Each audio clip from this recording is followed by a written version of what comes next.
Hi, friend. Pastor Greg here. Say, I'm wondering, do you have a reason to be optimistic about life? What's going on in your life right now that gives you hope? Question number 12 in this week's study out of the Disciples' Journal asks this: does my optimism increase when things are going well? Well, I'd kind of like to talk about circumstances and optimism on today's edition of Transforming the World. I'll be right back.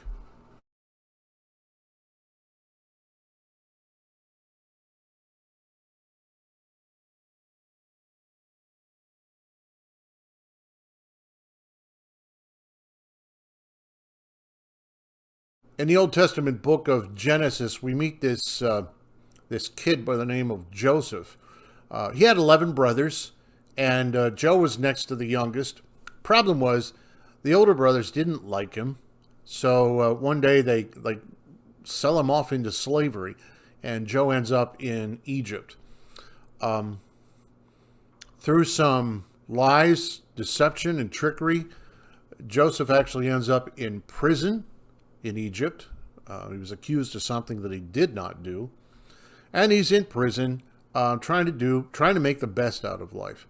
Well, eventually, and this is because God had his hand in Joseph's life, but eventually Joseph ends up becoming second in command in all of Egypt beneath the Pharaoh himself. And Joseph is in charge of the food distribution during this terrible famine that had spread throughout the region. Well, what ends up happening is his brothers from back in the land of Canaan, they come to Egypt to purchase some food, not knowing that the very guy they were dealing with was their younger brother, Joseph. And, well, eventually, as as the story unfolds, Joseph kind of reveals himself to his brothers, and they're kind of petrified because he's in a position to make their lives pretty miserable. But in verse 20 of Genesis 50, this is Joseph's response to them. He says, "Look, you intended to harm me, but God intended it all for good. He brought me to this position so I could save the lives of many people." Now, for most of Joseph's life, things did not go well. They did not. And yet, rather than being overcome by pessimism, it appears Joseph remained confident that God would work things out. Now, how can we be sure that he remained confident? How do you know he remained confident during all those trying and troubling years? It's because pessimism gives birth to bitterness, and bitterness gives birth to anger. And rather than seeing this encounter with his brothers as a chance to get even, Joe's optimism allowed him to see God's hand in the bad times and in the good times.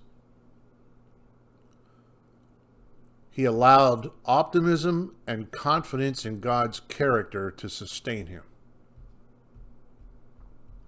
Paul talks about this as well. Another guy whose life was not a bed of roses. I mean, the Apostle Paul dealt with an awful lot of hardships in his later years. But Paul writes this in Romans 8:28. He says, "We know that God causes everything to work together for the good of those who love God and are called according to his purpose for them." And when we truly believe this, we remain optimistic even when life gets hard. Even when life gets hard, we can remain optimistic. Number one, because we know the heart of God. Two, because we know the character of God.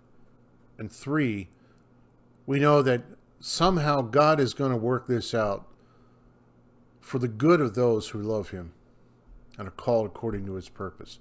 Meaning, those who are obedient to the teachings of God, those who continue to live a life dedicated to God, a life of faith, God will work things out in the end. And it will work out for the good. Not for the evil, but for the good. And when we believe that, when we really have our minds wrapped around that, it changes our outlook in life, even when circumstances are not going our way. We'll continue to talk about optimism tomorrow and transforming the world. My name's Pastor Greg. I'll see you tomorrow.